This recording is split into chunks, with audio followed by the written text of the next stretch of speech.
If there was one physical subject, one material subject that we should focus on, in my opinion, it is very clear that the head of the snake is the financial system. We can argue till the end of time about who runs the world. Is it the Jesuits? Is it the reptilians? Is it the Illuminati? Is it the Freemasons? We can go on and on and on and on about this.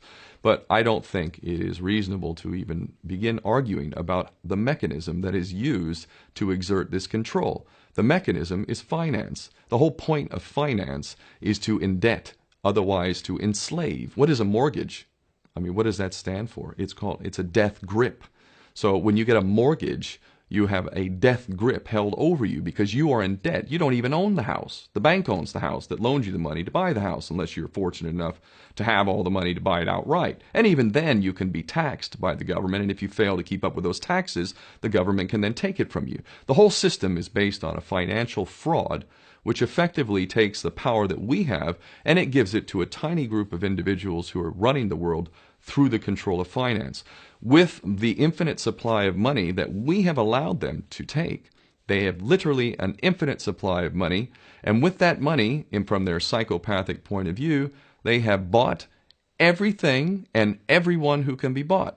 So those of us who cannot be bought, because we operate on a level that goes way beyond the material, we are not rewarded for such behavior. We are punished for such behavior. And the most slovenly, disgustingly criminal, pedophilia, corrupt moral individuals, those are the ones that are rewarded in this system, which is upside down. We reward the pedophiles, we reward the corrupt, we reward the liars, we reward the people with no morals at all, and usually we compromise them under this system in terms of maybe a videotape. Maybe Barack Obama is gay. Maybe we have videotape of him having sex with another man, or perhaps some other acts that may be not so popular amongst many of the electorate.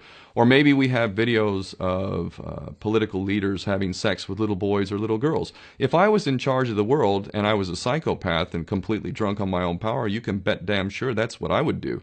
I wouldn't allow anyone in a position of power who wasn't completely compromised. When you have an infinite supply of money, you can do this. Take that supply of money away, take that power back, put it in the hands of the people, get rid of fractional reserve banking, which is an obscenity in itself. Listen to the lessons of Jesus Christ. If you're a Christian who got really pissed off when he went to the temple and he saw what the money changers were doing, let's take back control of the issuance of money, and not just on a national level. I'm happy to see in Denmark that you have your own currency. You don't have the euro.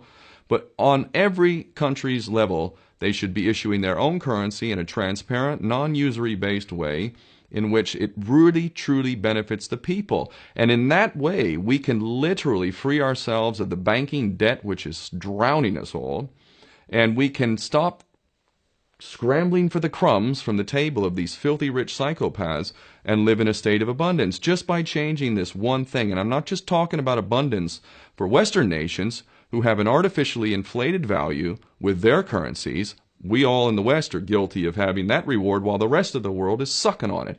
Every nation in the world can use a sensible financial policy to liberate themselves, to have world-class education, infrastructure.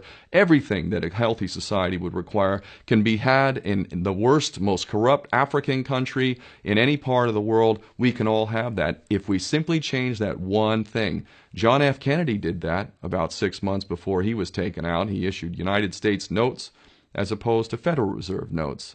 I can assure you the powers that be knew the power of that act, and they took him right out. So the bottom line is, if we as people understand this very simple principle, just this one thing, change this one thing, we can solve every other problem you can name. I don't care what the problem is.